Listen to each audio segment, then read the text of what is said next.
L'épisode 2 de The Last of Us est sorti aujourd'hui, donc de la saison 2 bien évidemment, et on va en parler, attention, évidemment, on va parler de façon spoilante, donc on va spoiler, spoilante ça se dit pas, mais on va spoiler en tout cas. Donc cet épisode aujourd'hui, il y a le fameux événement que tous les joueurs du jeu vidéo ont bien sûr en mémoire, de façon assez, pas forcément positivement, mais on l'a en mémoire en tout cas, donc il y a eu ce fameux événement-là. Pour donner mon avis global sur cet épisode, sans revenir sur un détail particulièrement, on va en revenir juste après, je l'ai trouvé moyen. J'ai trouvé qu'il y avait une grande partie qui était vraiment très bien, et une partie que je trouvais vraiment en dessous, et qui était pas forcément très intéressante de la façon dont c'était fait, évidemment. Donc la partie que j'ai trouvée très intéressante, c'était la partie tout simplement où ils se faisaient attaquer dans leur base, où c'était vraiment très bien fait, que ce soit en termes de réalisation, de cadrage, de façon dont ça amenait, etc. Bref, j'ai vraiment trouvé que c'était très intéressant de A à Z, et c'est en plus, si je dis pas de bêtises, normalement je ne dis pas de bêtises, parce que je connais quand même plutôt bien le jeu, il me semble que c'est pas une scène qu'il y a dans le jeu, en tout cas ça me dit vraiment rien, mais bon, je mets un petit doute au cas où. En tout cas, évidemment que ce soit présent dans le jeu ou pas, ça ne change pas mon envie, enfin la façon dont j'ai aimé cette scène, et cette scène était vraiment très bien. Et si ça se confirme que c'est vraiment pas dans le jeu, c'est une très bonne liberté, et ça explique pourquoi Tommy n'était pas avec Joel. On va en reparler juste après, mais du coup, ça donne une explication et une raison un peu plus importante, même si évidemment c'est un changement comparé au jeu, et il y a eu des libertés.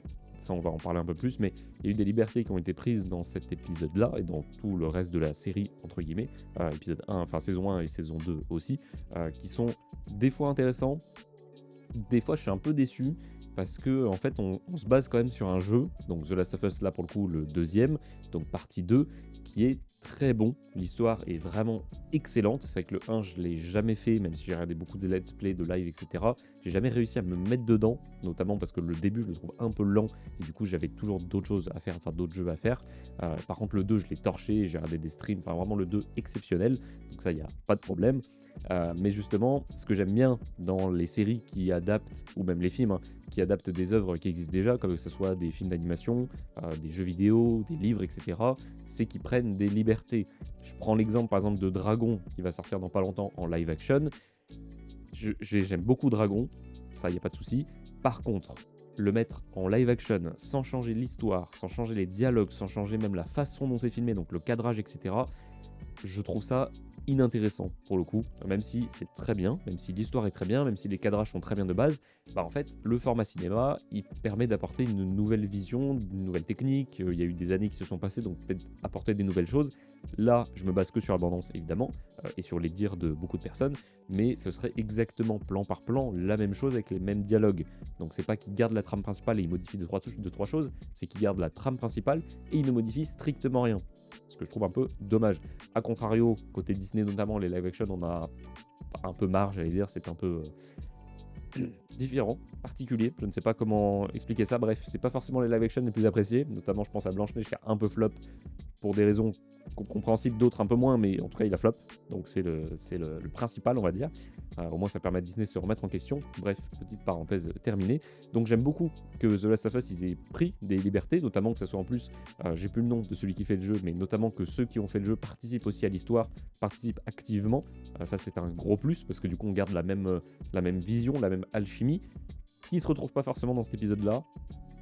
Un peu dommage. La première partie, c'est une partie quasiment que sur l'invasion sur la base principale dans la ville, que je trouve vraiment très intéressante. On voit j'ai plus le nom exactement du zombie, mais c'est un zombie colosse, donc on va l'appeler le colossal, qui est vraiment très intéressant. Il est bien amené, il détruit, enfin il apporte vraiment quelque chose dans la scène, et la scène que je trouve vraiment très réussie. Ce que je trouve très moyen, il y a 3 éléments que je trouve vraiment moyens dans cet épisode, et des éléments qui vont sûrement revenir dans les épisodes suivants. Déjà, on va parler de Abby.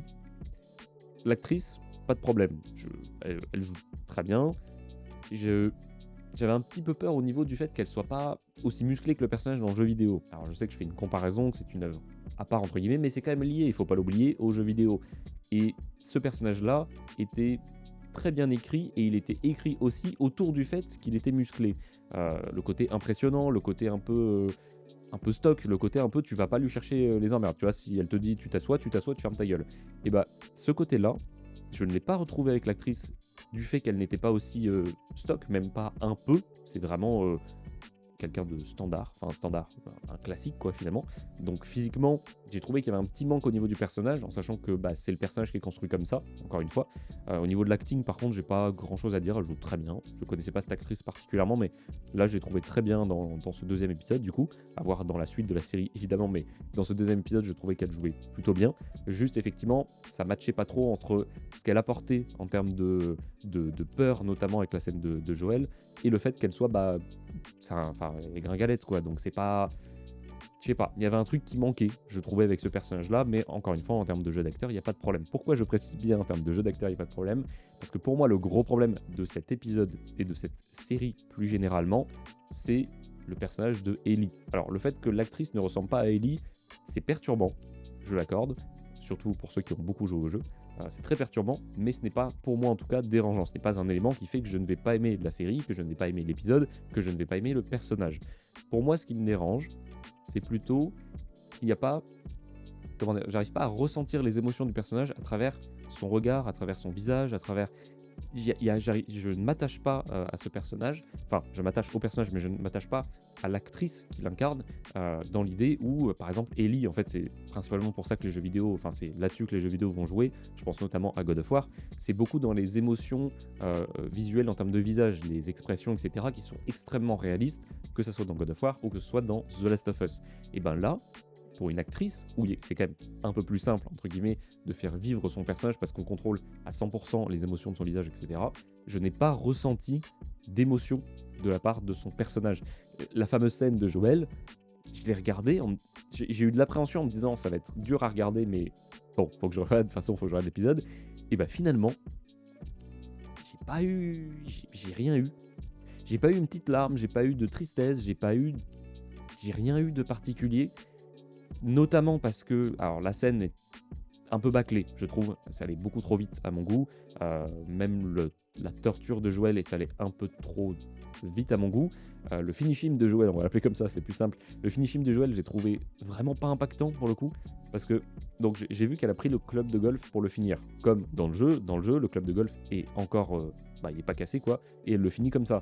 C'est très violent, et je me suis dit, ils vont peut-être pas le mettre dans la série comme ça, parce que déjà, c'est peut-être compliqué à faire aussi, une gueule totalement écrabouillée, et ils veulent peut-être pas aller aussi loin. Il n'y a pas besoin d'aller aussi loin pour que ça soit impactant. Il suffit de mettre une tension, une musique un peu forte, des sons d'effets. Enfin, il y a moyen de rendre la scène un peu plus impactante. Et là, il n'y a rien eu. C'est-à-dire qu'elle prend le club de golf cassé. De toute façon, on est dans la partie spoiler. Enfin, on est dans une vidéo spoiler, donc normalement, vous voyez de quoi je parle. Elle prend donc le club de golf cassé et juste, elle lui enfonce dans la gorge. Et au moment où elle lui enfonce dans la gorge, il n'y a rien. C'est-à-dire qu'il y a un bruit qui donne l'impression que Ellie n'entend plus rien, qu'elle est un peu comme si on lui avait tiré près de l'oreille par exemple, et que du coup elle n'entendait plus rien. Ça c'est un élément, je ne sais plus, faudrait que je regarderai après la vidéo. Il me semble que Ellie, il y a un élément qui fait qu'elle n'entend plus rien. Il me semble pas que c'est juste Joël qui meurt, ou alors c'est peut-être parce qu'il meurt de façon extrêmement violente aussi, que c'est peut-être plus impactant. Mais là c'est vrai que elle met juste le truc dans la gorge et il y a rien. Ça se finit d'un coup. Ellie, il n'y a pas d'émotion, enfin Bella Ramsey du coup qui incarne Ellie, j'ai pas eu d'émotion. En fait, ça m'a sorti. En fait, j'étais en immersion totale dans la série, littéralement. Je voulais manger en même temps, je n'ai pas réussi, parce que j'ai pas réussi à faire une pause pour faire chauffer. Donc j'étais vraiment en full immersion, tout le long, vraiment. Toute la scène de l'invasion dans la ville, etc., c'était vraiment. En plus, c'était une 100% découverte, donc ça rajoute aussi un plus. Mais la scène d'après, en fait, je regardais avec un recul de comme si je m'attendais à rien, enfin comme si j'avais rien en fait, parce que je m'attendais à quelque chose forcément, on sait tout ce qui allait se passer, enfin tous, une grande partie en tout cas, mais il n'y avait pas d'impact réellement de choses, je vais pas me rappeler de cette scène. Si on me dit Joël qui meurt, je vais me rappeler de la scène dans le jeu, que j'ai vécu plusieurs fois parce que j'ai fait le jeu plusieurs fois, mais je vais pas me rappeler même un peu de la scène dans la série, parce que je la trouve trop rapide, un peu bâclée, pas du tout impactante pour le coup, c'est mon doigt qui a craqué, et pas d'émotion particulière facialement parlant de la part de Ellie. De la part de Abby, il y avait des émotions pour le coup, elle a pleuré certaines fois, et ça je l'ai ressenti parce qu'elle jouait pour le coup très bien, et ça vraiment ça se voyait, enfin c'était vraiment très bien joué pour le coup, mais le physique m'a un peu dérangé, mais pas non plus au point de me sortir de la série. mais ça m'a un peu dérangé. Par contre, c'est vrai que Ellie, ça m'a vraiment sorti. En fait, dans le jeu, pour ceux qui n'ont pas fait le jeu et qui regardent la série, vous devez peut-être pas comprendre forcément, mais dans le premier jeu, c'est une enfant, Ellie. Enfin, c'est une enfant, oui, c'est une jeune ado. Si je dis pas de bêtises, j'ai plus son âge exact, mais en tout cas, elle est quand même assez jeune. Dans le deuxième jeu, on a une Ellie beaucoup plus âgée, un début d'adulte, une adulte, qui est aussi plus mature, qui est plus réfléchie, qui est plus... Enfin, je veux dire, elle a des tatouages, des cicatrices. Enfin, il y a vraiment un truc d'évolution physique et mentale qui se voit vraiment. Là, Ellie, alors il y a des évolutions mentales, entre guillemets, parce que c'est sa façon, enfin, c'est ce qu'elle dit, etc. Par contre, des évolutions physiques, j'ai l'impression qu'elle a le même âge entre la première saison et la deuxième saison. Et en fait, j'ai l'impression qu'elle a 12 ans. Alors que Bella Ramsey n'a pas 12 ans. Soyons clairs, elle n'a pas 12 ans, mais ils l'ont trop rajeuni, je pense, dans le personnage, la façon dont elle s'habille, la façon dont elle se comporte, la façon dont les émotions ça fait pas... Ça fait pas adulte, ça m'a pas convaincu. Voilà. Encore une fois, je n'ai rien, parce que je sais qu'il y a beaucoup de critiques par rapport à ça, je n'ai rien par rapport à son physique, le fait qu'elle ne ressemble pas à Ellie dans le jeu vidéo, honnêtement, peu importe. Alors évidemment que si elle avait ressemblé, c'est un plus, évidemment, mais c'est juste que du coup c'est perturbant quand on regarde, mais ça ne sort pas non plus de la série, dans mon cas en tout cas. Donc voilà, c'est pas un mauvais épisode, je l'ai trouvé moyen parce que du coup il y avait 50% de très bon contenu, 50% de contenu très discutable et qui est vraiment en dessous de la série, même si ça reste bien.